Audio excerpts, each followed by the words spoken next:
അസ്സലാമു അലൈക്കും വറഹ്മത്തുള്ളാഹി വബറകാതുഹു. പ്രിയപ്പെട്ട സഹോദര സഹോദരിമാരെ, ഇന്ന് റജബ് 6. ഇതിൻ്റെ പ്രത്യേകത എന്താണെന്നറിയോ? മഹാനായ സുൽത്താനുൽ ഹിന്ദ്, ഇന്ത്യയുടെ രാജാവ്, മഹാനായ ഖാജ മുഈനുദ്ദീൻ ചിശ്തി അജ്മീരി റളിയല്ലാഹു തആല അൻഹുവിൻ്റെ ആണ്ടിൻ്റെ ഓർമ്മയുടെ ദിനമാണ്. ഇന്ന് മഹാനുഭാവനെക്കുറിച്ചൊരൽപ്പം സംസാരിച്ചില്ലെങ്കിൽ അത് ഏറ്റവും വലിയ മര്യാദകേടാണ്.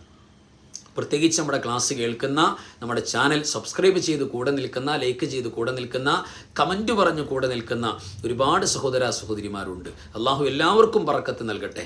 ആമീൻ യാ റബ്ബൽ ആലമീൻ. ഇന്ന് പ്രിയപ്പെട്ടവരെ, നമുക്ക് മഹാനായ ഖാജ മുഈനുദ്ദീൻ തങ്ങളുടെ കൂടെ സ്വർഗത്തിൽ പോകാനുള്ള ഒരു ഷോർട്ട് കട്ട്, ഒരു എളുപ്പമാർഗം പറയാനാണ് ഇന്നത്തെ ക്ലാസ് നമ്മൾ വിനിയോഗിക്കുന്നത്. അത് മറ്റൊന്നുമല്ല, നബി സല്ലല്ലാഹു അലൈഹി വസല്ലം തങ്ങൾ ഔദ്യോഗികമായ ഇന്ത്യയുടെ അധികാരം കൊടുക്കുന്ന, രാജാവാക്കി നിശ്ചയിക്കുന്ന, സുൽത്താനാക്കി നിശ്ചയിച്ചു പറഞ്ഞയച്ചിട്ടുള്ള ഖാജാ തങ്ങളുടെ പേരിൽ പ്രിയപ്പെട്ടവരെ, ഇന്ന് നമുക്ക് അദ്ദേഹത്തിൻ്റെ ഓർമ്മയിൽ എന്താണ് ചെയ്യാൻ പറ്റുക, എന്താണ് ചെയ്യേണ്ടത്, അദ്ദേഹത്തെക്കുറിച്ച് ഞാൻ ഒരു ചെറിയ കുഞ്ഞു വാക്കിലൊന്ന് പരിചയപ്പെടുത്താം.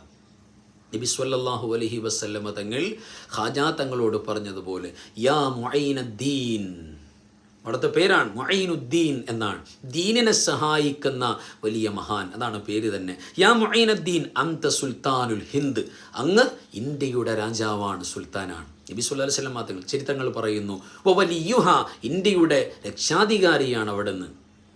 മാത്രമല്ല, ദാക മസ്കനുക മദ്ഫനുക, താങ്കളുടെ പാർപ്പിടം അല്ലെങ്കിൽ താങ്കളുടെ താമസം, താങ്കളുടെ ജീവിതം അത് ഇന്ത്യയിലാണ്. താങ്കളുടെ മദ്ഫൻ, അതായത് താങ്കളുടെ ഖബർ, ജീവിതത്തിലും മരണശേഷവും ഇന്ത്യയുടെ രാജാവായി ഇന്ത്യയുടെ മണ്ണിൽ നിങ്ങൾ താമസിക്കണം അല്ലെങ്കിൽ ചേരണം എന്ന് പറഞ്ഞ നബി സല്ലല്ലാഹു അലൈഹി വസല്ലം തങ്ങളുടെ പ്രത്യേക ആശീർവാദത്തോടെ ഇന്ത്യയുടെ മണ്ണിലേക്ക് വന്ന മഹാനാണ്. അവിടുത്തെ ചരിത്രങ്ങൾ കിതാബിൽ പ്രസൻറ്റ് ചെയ്യുമ്പോൾ കാണാം, ഖാജ മുഈനുദ്ദീൻ ചിശ്തി അജ്മീരി തങ്ങൾ റളിയല്ലാഹു അൻഹു ഒരു വേള മദീന സിയാറത്ത് ചെയ്യുന്നുണ്ട്. മദീന സിയാറത്ത് ചെയ്ത വേളയിൽ പ്രിയപ്പെട്ടവരെ, മദീനയുടെ റൗള ശരീഫിൻ്റെ ഉള്ളിൽ നിന്നൊരു വിളിയാളം കിതാബിൽ കാണുന്നുണ്ട്. ജാ അൻ നിദാഉ മിൻ ദാഖിലിഹ, ഉള്ളിൽ നിന്നൊരു വിളിയാളം പുറത്തേക്ക്. അല്ലയോ ഖാജ തങ്ങളെ, എന്താ അകന്ന് നിൽക്കുന്നത്, കുറച്ചങ്ങോട്ട് ചേർന്ന് നിൽക്കൂ, എന്നോട് കുറച്ച് അടുത്ത് നിൽക്കൂ എന്ന് റൗളയിൽ നിന്ന് പുണ്യ റസൂലിൻ്റെ സംസാരം സ്വല്ലല്ലാഹു അലൈഹി വസല്ലം. അത് വിളിച്ചു പറയാൻ മാത്രം യോഗ്യനാണ് റൗളയിൽ കിടക്കുന്നത്, അത് പരിശുദ്ധ റസൂലാണ് സ്വല്ലല്ലാഹു അലൈഹി വസല്ലം. വിളിക്കപ്പെടാൻ മാത്രം യോഗ്യനാണ് ഖാജ മുഈനുദ്ദീൻ തങ്ങൾ റളിയല്ലാഹു അൻഹു. അപ്പോൾ രണ്ടും യോഗ്യരായവരാണ്. അപ്പോൾ ഇങ്ങോട്ട് കയറി നിൽക്കാൻ പറഞ്ഞു. കയറ്റി ഇങ്ങോട്ട് റൗളയിലേക്ക് കയറ്റി നിർത്തിക്കൊണ്ട് നബി സല്ലല്ലാഹു അലൈഹി വസല്ലം തങ്ങൾ പറയുന്നുണ്ട്, ഇന്നി വലഅതു അലാ റഅസിക താജ വിലായത്തി ഹിന്ദുസ്ഥാൻ, ഇന്ത്യ മഹാരാജ്യത്തിൻ്റെ, മനോഹരമായ രാജ്യത്തിൻ്റെ വിലായത്ത്, അധികാരം, അത് താങ്കൾക്ക് ആ അധികാരത്തിൻ്റെ കിരീടം ഞാൻ വെച്ചു തരികയാണെന്ന് പുണ്യ റസൂൽ സ്വല്ലല്ലാഹു അലൈഹി വസല്ലം. അങ്ങനെ അവിടുത്തെ സമ്മതത്തോടുകൂടെ മനോഹരമായ ഇന്ത്യയുടെ ഭാഗത്തേക്ക് വിരൽ ചൂണ്ടിക്കൊണ്ട്, ഡൽഹിയുടെ ഭാഗത്തേക്ക് വിരൽ ചൂണ്ടിക്കൊണ്ട് നബി സല്ലല്ലാഹു അലൈഹി വസല്ലം തങ്ങൾ പിന്നെ മനാമിൽ അതിൻ്റെ വഴി പോലും, അതിൻ്റെ കൃത്യമായ സ്ഥലം പോലും നിർണ്ണയിച്ചു കൊടുക്കുന്നുണ്ട്. അങ്ങനെ നബി സല്ലല്ലാഹു അലൈഹി വസല്ലം തങ്ങളുടെ അനുവാദത്തോടുകൂടെ മദീനയിൽ നിന്നും നമ്മുടെ ഡൽഹിയിലേക്ക് അല്ലെങ്കിൽ അജ്മീറിലേക്ക് യാത്ര തിരിക്കുന്നു മഹാനവറുകൾ. അവിടെ നിങ്ങോട്ടുള്ള യാത്രകൾ മുഴുവനും ദഅവത്താണ്, ഇസ്ലാമിൻ്റെ പ്രബോധനമാണ്. ഇസ്ലാമിൻ്റെ പ്രബോധനം എന്ന് പറഞ്ഞാൽ എന്താ അവിടുത്തെ പ്രധാനപ്പെട്ട ആയുധം എന്നറിയോ? ഇസ്ലാമിലേക്ക് ആളുകളെ പ്രത്യേകിച്ച് ക്ഷണിക്കാൻ വേണ്ടി അവിടെ നിന്ന് കയ്യിൽ കരുതിയിരുന്ന ആയുധം എന്താ? വാളും കത്തിയും ബീച്ചാങ്കത്തിയും എന്നല്ല, ഒരു മുറുക്കാൻ കത്തി പോലും മഹാനവരുടെ കയ്യിലില്ല. പിന്നെ എന്താ ആയുധം? ഏറ്റവും മനോഹരമായ സോഫ്റ്റായ സ്വഭാവമാണ്. ഇസ്ലാമിനെ അന്നും ഇന്നും എന്നും ആകർഷിക്കുന്നത് മനോഹരമായ ഇസ്ലാമിൻ്റെ സ്വഭാവമാണ്. അത് പുണ്യ റസൂൽ സ്വല്ലല്ലാഹു അലൈഹി വസല്ലം തങ്ങളുടെ ദഅവത്തിൻ്റെ ഏറ്റവും മനോഹരമായ അള്ളാഹു സംവിധാനിച്ചിരിക്കുന്ന സംവിധാനമാണ് സൽ സ്വഭാവം, നല്ല സോഫ്റ്റായ പെരുമാറ്റം, നല്ല സംസാരം. അവിടുത്തെ ആ സ്വഭാവവും പെരുമാറ്റവും കണ്ടിട്ട് വരുന്ന വഴിയിലെല്ലാം ആ ദഅവത്തിൽ ആളുകൾ ആകൃഷ്ടരായി. ഒരുപാട് പേർ, 90 ലക്ഷത്തോളം ആളുകൾ മഹാനവറുകളുടെ കരങ്ങളിലൂടെ ഇസ്ലാമിലേക്ക് വന്നു എന്നെല്ലാം ചരിത്രങ്ങളിൽ നമുക്ക് വായിക്കാൻ പറ്റും. ആ മഹാനുഭാവൻ്റെ യാത്രക്കിടയിൽ സംഭവം പറയുന്നുണ്ട്. എന്താ സംഭവം എന്നറിയോ? മഹാനവറുകൾ ഇങ്ങനെ അജ്മീറിലേക്കുള്ള മദീനയിൽ നിന്നുള്ള യാത്രയിൽ ഇടയിൽ മജൂസികളായ തീയാരാധകരായ ഒരു ഖൗമിൻ്റെ ഇടയിലേക്ക് എത്തി. അവിടെ അള്ളാഹുവിനെക്കുറിച്ച് പരിചയപ്പെടുത്തി കൊടുത്തു. നിങ്ങൾ തീനെ ആരാധിക്കുന്നതിനെ ഒരിക്കലും മറ്റൊരു വിഭാഗം ആരാധിക്കുന്ന ആരാധ്യ വസ്തുക്കളെ ആക്ഷേപിക്കാനോ അല്ലെങ്കിൽ അതിനെ മോശമാക്കാനോ അള്ളാഹുവിൻ്റെ ഖുർആൻ അനുവാദം തരില്ല. അത് ഓരോരുത്തരുടെയും ചോയ്സാണ്. പ്രത്യേകിച്ച് ഇന്ത്യയുടെ മണ്ണിൽ മറ്റൊരു ആരാധ്യ വസ്തുവിനെയും ഒരു കാരണവശാലും മോശമാക്കി പറയുന്ന, ആക്ഷേപിക്കുന്ന ഒരു സംസാരം പോലും പാടില്ല എന്നാണ് ഖുർആൻ മുസ്ലിമീങ്ങളോട് പറഞ്ഞത്. അങ്ങനെ ചെയ്യില്ല മുസ്ലിമീങ്ങൾ. ഏതായിരുന്നാലും അവർക്ക് അള്ളാഹുവിനെക്കുറിച്ച്, ഏകനായ പടച്ചതമ്പുരാനെക്കുറിച്ച് ബോധം കൊടുക്കുകയാണ്. അവർ വിചാരിക്കുന്നു, അവർ പറയുന്നു, ഞങ്ങൾ മനസ്സിലാക്കിയത്, ഞങ്ങൾ തീനെ ആരാധിക്കാനുള്ള കാരണം തീനേക്കാൾ പവറുള്ള ഒന്നുമില്ല. ഇപ്പം ഇരുമ്പാണെങ്കിൽ പോലും തീയിലേക്കിട്ടാൽ ഉരുകി പോകുമല്ലോ. അപ്പോൾ ഏറ്റവും കഴിവുള്ള തീക്കാണ്. ഇനി തീനേക്കാൾ പവർ ഹാജാ തങ്ങളെ നിങ്ങൾ പറയുന്ന അള്ളാഹുവിന് കഴിവുണ്ടെങ്കിൽ തീർച്ചയായും ഞങ്ങളതിനെ സ്വീകരിക്കാൻ തയ്യാറാണ്. അത് ഞങ്ങൾക്ക് റിയലായിട്ട് ഇവിടെ കാണണം, ചുമ്മാ വഴത് പറഞ്ഞുകൊണ്ട് കാര്യമില്ല എന്ന് പറഞ്ഞു. അങ്ങനെ ഹാജാ തങ്ങൾ ചോദിച്ചു, എന്താ വേണ്ടത്? അപ്പോൾ പറഞ്ഞു, വലിയൊരു തീക്കുണ്ടാരം ഉണ്ടാക്കും. ആ തീക്കുണ്ടാരം, അതിലേക്ക് നിങ്ങൾക്ക് ഒന്ന് നടന്നു ചെല്ലാൻ കഴിയണം. അങ്ങോട്ട് നിങ്ങൾ പോയിട്ട് അവിടെ ഒരു അല്പനേരം ഹോൾഡ് ചെയ്തിട്ട് നിങ്ങൾ തിരിച്ചു വരണം. ഒരു രോമം പോലും കരിയാൻ പാടില്ല. അപ്പോൾ നിങ്ങൾ പരിചയപ്പെടുത്തുന്ന അള്ളാഹുവിനാണ് തീയിനേക്കാൾ ശക്തിയുള്ളത് എന്ന്, പവറുള്ളതെന്ന് ഞങ്ങൾക്ക് മനസ്സിലാക്കാൻ പറ്റും. ഞങ്ങൾ മുസ്ലിമുകളാകാൻ. ഹാജാ തങ്ങൾ വളരെ കൂളായിട്ട് ആ വെല്ലുവിളി ഏറ്റെടുക്കുന്നുണ്ട്. അദ്ദേഹം പറഞ്ഞു, ഞാനിപ്പോൾ തീയിൽ പോയിട്ട് ഒരു കുഴപ്പമില്ലാതെ തിരിച്ചു വന്ന് അള്ളാഹുവിൻ്റെ സഹായത്തോടെ അങ്ങനെ വന്നാൽ നിങ്ങൾ പറയും ഇത് കേവലം കൺകെട്ടാണ്, ഇതൊരു മാജിക്കാണ്, മായാജാലാണ് എന്നൊക്കെ പറഞ്ഞ് നിങ്ങൾ വിഷയം മാറ്റിയാലോ. അതുകൊണ്ട് ഞാൻ കണ്ടീഷൻ വെക്കാം, എൻ്റെ കൂടെ നിങ്ങളുടെ കൂട്ടത്തിൽപ്പെട്ട ഒരാൾ വരണം, അയാളുടെ കൈ പിടിച്ചോണ്ടേ ഞാൻ പോകുള്ളൂ. ആദ്യമൊന്ന് ആളുകളൊന്ന് പതറിയെങ്കിലും പലരും കൂട്ടാക്കിയില്ലെങ്കിലും അവസാനം ഒരാൾ അതിന് തയ്യാറായിട്ട് വന്നു.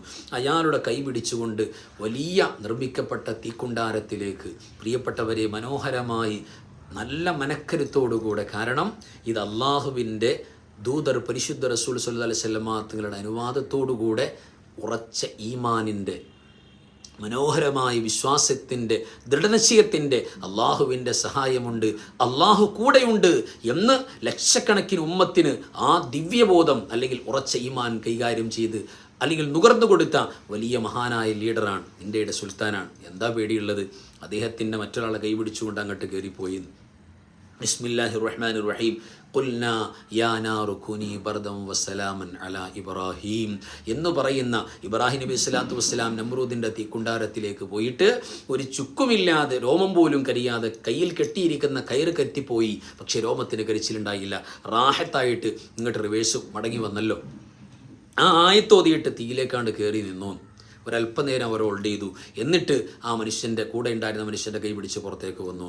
അപ്പോൾ ഈ അത്ഭുതം കണ്ട എല്ലാവരും ഒന്ന് കണ്ണടച്ചു. ഒരു മിനിറ്റ്, എന്താണ് ഉണ്ടാകുന്നത്? കൂടെ പോയ ആൾ കൂടെ കരിഞ്ഞു പോകുമോ എന്നുള്ള ഭയപ്പാടിൽ. പക്ഷേ അവർക്ക് അത്ഭുതകരമായി കാണാൻ പറ്റി. ഒരു കുഴപ്പമില്ലാതെ ആ തീയിൽ നിന്ന് ഇറങ്ങി വരുന്ന മഹാനുഭാവനെ കണ്ട് എല്ലാവരും ആ വലിയ ജനാരവം, കാരണം ഇത് ലൈവായിട്ട് കാണാൻ വേണ്ടി ആളുകളെല്ലാം ഒരുമിച്ച് കൂടി. ഇത് കേവലം ഒരു സംസാരം വഴതൊന്നുമല്ലല്ലോ, റിയലായിട്ട് നടക്കുന്നൊരു സംഭവമല്ലേ. ആളുകൾ ആ ഒരുമിച്ച് കൂടിയിരുന്ന മുഴുവൻ ആളുകളും ഉറക്കെ പ്രഖ്യാപിച്ചു, അശ്ഹദു അല്ലാ ഇലാഹ ഇല്ലല്ലാഹ് അശ്ഹദു അന്ന മുഹമ്മദ് റസൂലുള്ളാഹ്. അങ്ങനെ കറാമത്ത് കൊണ്ട്, പെരുമാറ്റം കൊണ്ട്, പ്രവർത്തനം കൊണ്ട്, ഏറ്റവും സോഫ്റ്റായ രീതി കൊണ്ട് പ്രിയപ്പെട്ടവരെ ജനമനസ്സുകൾ ഇടം പിടിച്ച മഹാനാണ് സുൽത്താനുൽ ഹിന്ദ് ഖാജാ മുഈനുദ്ദീൻ ചിശ്തി അജ്മീരി റളിയല്ലാഹു തആല. ആ മഹാനുഭാവൻ ഇന്ത്യയുടെ മണ്ണിലേക്കാണ് വരുന്നത്, ഹിന്ദുസ്ഥാനിൻ്റെ മണ്ണിലേക്ക്.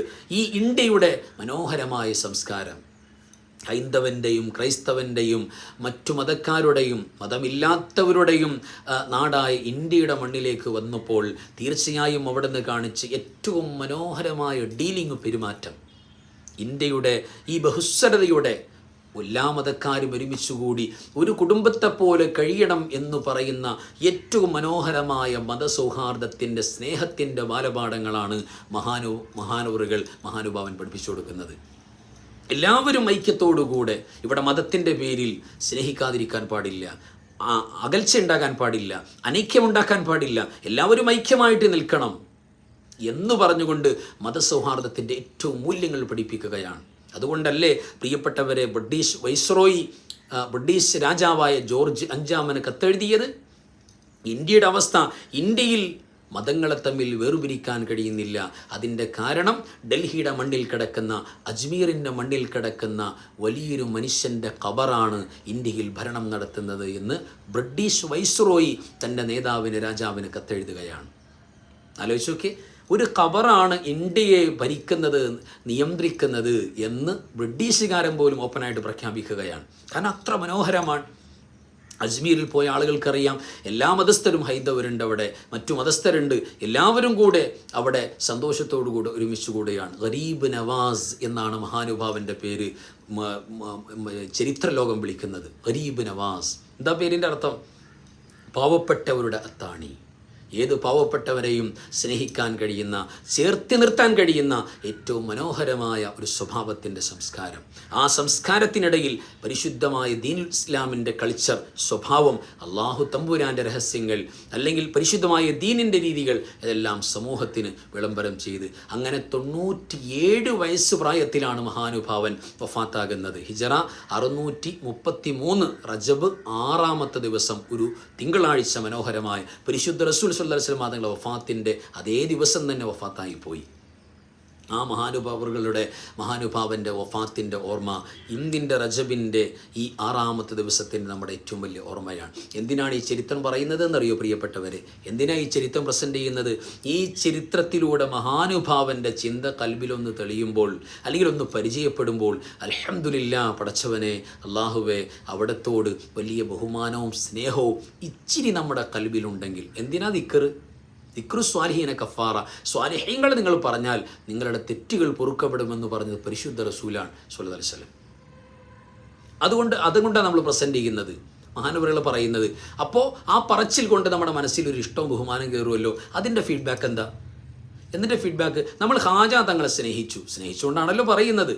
അങ്ങനെ ആ സ്നേഹവും റെസ്പെക്റ്റും ബഹുമാനവും നമ്മുടെ കൽബിലുണ്ടെങ്കിൽ അതിൻ്റെ ഫീഡ്ബാക്ക് ഇമാം ബുഖാരി തങ്ങളടക്കം ഉദ്ധരിക്കുന്ന ഹദീസുകളിൽ, അതിൻ്റെ ഹദീസിൻ്റെ സന്ദേശമൊക്കെ പറയുന്നത് എന്താ? അൽ മർഉ മഅ മൻ അഹബ്ബ. നിങ്ങൾക്ക് ഈ ലോകത്ത് ആരോടാണോ ഇഷ്ടം അവരോടൊപ്പം സ്വർഗത്തിൽ കൂടെ നിൽക്കാം എന്ന് പുണ്യ റസൂൽ സ്വല്ലല്ലാഹു അലൈഹി വസല്ലം. ഈ ലോകത്തും പരലോകത്തും അവരുടെ കൂടെ നിൽക്കാം എന്ന് പറഞ്ഞാൽ ഹാജാ തങ്ങളുടെ ഒരു പ്രസൻസ് ഈ ലോകത്ത് തന്നെ ഉണ്ടാകും. റൂഹിയായ ആത്മാവിൻ്റെ പ്രസൻസ്, ഒരു ബന്ധം, ഒരു സ്നേഹം. അതുകൊണ്ട് തീർച്ചയായും നമ്മുടെ ക്ലാസ് കേൾക്കുന്ന നമ്മുടെ ചാനലിൽ പ്രിയപ്പെട്ടവരെ ജോയിൻ ചെയ്തിട്ടുള്ള മുഴുവൻ സഹോദര സഹോദരിമാരോടും ഉമ്മപ്പന്മാരോടും പറയാണ്, കഴിയുമെങ്കിൽ ഇന്ന് ഈ പരിശുദ്ധമായ റജബിൻ്റെ 6-ാമത്തെ മുഹൂർത്തത്തിൽ ഒരു ഫാത്തിഹ അല്ലെങ്കിൽ ഒരു യാസീൻ, ഇന്ന് ഖുർആൻ ഓതാൻ പറ്റാത്ത പീരീഡ്സിലുള്ള സഹോദരിമാർ, പ്രിയപ്പെട്ടവരെ, ഒരു 100 സ്വലാത്തെങ്കിലും ചൊല്ലിയിട്ട് മഹാനുഭവറുകളുടെ നമ്മളുടെ അജ്മീർ ഖാജാ തങ്ങളുടെ പരിശുദ്ധമായ അവിടുത്തെ മക്കാമിലേക്ക് നമ്മൾ ഹദിയ ചെയ്യണം, അവിടുത്തെ ഖബറിലേക്ക് ഹദിയ ചെയ്യണം. അത് ഏറ്റവും വലിയ സമ്മാനമാണ്. ഇന്ന് ആയിരക്കണക്കിന്, 10,000-കണക്കിന്, ലക്ഷക്കണക്കിന് സ്വലാത്തുകളും ഖുർആനോത്തുകളും പരിശുദ്ധമായ സൂറത്തുൽ ഫാത്തിഹയ്ക്ക് ഇങ്ങനെ ഒഴുകിപ്പോകുമ്പോൾ നമ്മുടെയും പോകട്ടെ സുൽത്താനുൽ ഹിന്ദ്, ഇന്ത്യയുടെ രാജാവിൻ്റെ ആ ദർബാറിലേക്ക് ഒരു പരിശുദ്ധമായ ഖുർആനിൻ്റെ സമ്മാനം. അത് പറയാനാണ്, അത് ഉണ്ടാകണമെന്ന് പറയാനാണ് നമ്മൾ ഒരുമിച്ച് കൂടിയിട്ടുള്ളത്. ഈ പരിശുദ്ധമായ റജബിൻ്റെ 7-ാമത്തെ മനോഹരമായ സുദിനത്തിൽ മഹാനവറുകളുടെ ഓർമ്മ, നമ്മളുടെ പാപം പൊറുക്കാനും നമുക്ക് മഹാനവറുകളുടെ കൂടെ സ്വർഗത്തിൽ ഒരുമിച്ച് കൂടാനും ഒരു അവസരം തുറക്കുന്ന ഒരു പുണ്യമായ നന്മയാകട്ടെ നമ്മുടെ ഒരുമിച്ച് കൂടൽ. മഹാനവറുകൾ വഫാത്തായി കിടന്നപ്പോൾ നെറ്റിയിൽ വല്ലാത്ത പ്രകാശമാണ്, വല്ലാത്തൊരു വെളിച്ചമാണ്. ആളുകൾ വന്നിട്ട് കിതാബിൽ കാണാം, ലൈവായിട്ട് നോക്കുമ്പോൾ മഹാനവറുകളുടെ നെറ്റിയിൽ ഇങ്ങനെ എഴുതപ്പെട്ടതായി കണ്ടു. എന്താ എഴുതിയിട്ടുള്ളത്? ഹാദാ ഹബീബുല്ലാഹ് മാത്ത ഫീ ഹുബ്ബില്ലാഹ്. ഇത് അള്ളാഹുവിൻ്റെ ഹബീബാണ്, ഇത് അള്ളാഹു ഇഷ്ടപ്പെട്ട ആളാണ്. ഈ മനുഷ്യൻ്റെ മഹാനവറുകളുടെ മരണം മാത്ത ഫീ ഹുബ്ബില്ലാ, അള്ളാഹിൻ്റെ ഇഷ്ടത്തിലാണ് വഫാത്തായിട്ടുള്ളത്. അപ്പോൾ അള്ളാഹിൻ്റെ ഇഷ്ടത്തിൽ ജീവിച്ചു, അള്ളാഹുവിൻ്റെ ഇഷ്ടത്തിൽ മഹബത്തിൽ വഫാത്തായി. വലിയ സൗഭാഗ്യം കിട്ടിയ മഹാനാണ്. ആ മഹാനവറുകളെ കുറിച്ച് പറയുന്നത്, അദ്ദേഹത്തിന് വേണ്ടി ഫാത്തിഹ ഓതുന്നത്, യാസീൻ ഓതുന്നത് എല്ലാം ഏറ്റവും പ്രൗഢമായ ഇന്നിൻ്റെ പുണ്യമാണ്. അത് ഓർമ്മ വേണം എന്ന് ഓർമ്മപ്പെടുത്താനാണ്. അൽഹംദുലില്ലാ, നമ്മുടെ ക്ലാസ് മുടങ്ങാതെ കേൾക്കണം. നമ്മുടെ ചാനൽ ആരെങ്കിലും സബ്സ്ക്രൈബ് ചെയ്യാൻ ബാക്കിയുണ്ടെങ്കിൽ നിർബന്ധമായും സബ്സ്ക്രൈബ് ചെയ്യണം. ബെൽ ഐക്കൺ എനേബിൾ ചെയ്യണം, ഓൾ സെലക്ട് ചെയ്യണം. എങ്കിലാണ് നമ്മൾ അപ്ലോഡ് ചെയ്യുന്ന വിഷയങ്ങൾ കൃത്യമായിട്ട് നമുക്ക് നോട്ടിഫിക്കേഷൻ വരൂ. പരമാവധി കമൻറ്റ് നിർബന്ധമായും, ഉസ്താദേ ഞങ്ങൾ ഫാത്തിഹ ഓതാൻ തയ്യാറാണ്, സ്വലാത്ത് ചൊല്ലാനും ഖുർആൻ ഓതാനൊക്കെ തയ്യാറാണ് എന്നൊക്കെ പറയുന്ന കമൻറ്റുകൾ നിങ്ങൾ താഴ്ഭാഗത്ത് രേഖപ്പെടുത്തണം. കമൻറ്റും നമ്മുടെ ലൈക്കും ഈ ക്ലാസ് ഒരുപാട് പേർക്ക് എത്താൻ കാരണമാകും. അൽഹംദുലില്ലാ, ഡെയിലി നമുക്ക് ഇത്തരം വിജ്ഞാനത്തിൻ്റെ നുറുങ്ങുവട്ടങ്ങളുമായി ഇൻഷാ അല്ലാഹ് കണ്ടുമുട്ടണം. അള്ളാഹു നമുക്കതിന് തൗഫീക്ക് നൽകട്ടെ. നമ്മുടെ എല്ലാം അള്ളാഹു വിജയത്തിലും ബറക്കത്തിലും സലാമത്തിലുമാക്കട്ടെ. റജബും ശഅബാനും ബറക്കത്തോടെ പരിശുദ്ധ റമളാനിലേക്ക് ആഫിയത്തോടെ അള്ളാഹു നമ്മളെ ചേർത്തി തരട്ടെ. നമ്മുടെ ജീവിച്ചിരിക്കുന്നവർക്ക് ദീർഘായുസ്, മരിച്ചുപോയവർക്ക് ജന്നത്ത് എല്ലാം അള്ളാഹു പ്രദാനം ചെയ്യട്ടെ. ആമീൻ യാ റബ്ബൽ ആലമീൻ. അസ്സലാമു അലൈക്കും വറഹ്മത്തുള്ളാഹി വബറകാതുഹു.